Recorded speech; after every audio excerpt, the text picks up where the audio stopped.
Hello friends, welcome to meaning in Telugu channel. ఈరోజు word ఏమిటంటే scout. దీన్ని తెలుగులో అన్వేషించు, గుర్తించు అని అంటాం. ఈ వర్డ్ని ప్రాంతాలను లేదా వ్యక్తులను అన్వేషించడం మరియు సమాచారం సేకరించడం అని అంటాం.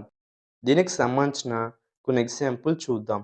వాటితో ఇంకా బాగా అర్థం చేసుకోవచ్చు. ఫర్ ఎగ్జాంపుల్, ఫస్ట్‌ది he worked as a scout for a professional sports team.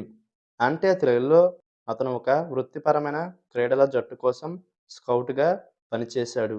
దీని next example and final example, the organisation sends scouts to identify talented individuals. అంటే తెలుగులో సంస్థ ప్రతిభావంతులను గుర్తించడానికి స్కౌట్లను పంపుతుంది. ఈ వీడియో మీకు నచ్చితే లైక్ చేయండి. మరిన్ని వీడియోల కోసం మా ఛానల్ని సబ్స్క్రైబ్ చేసుకోండి. Thank you friends.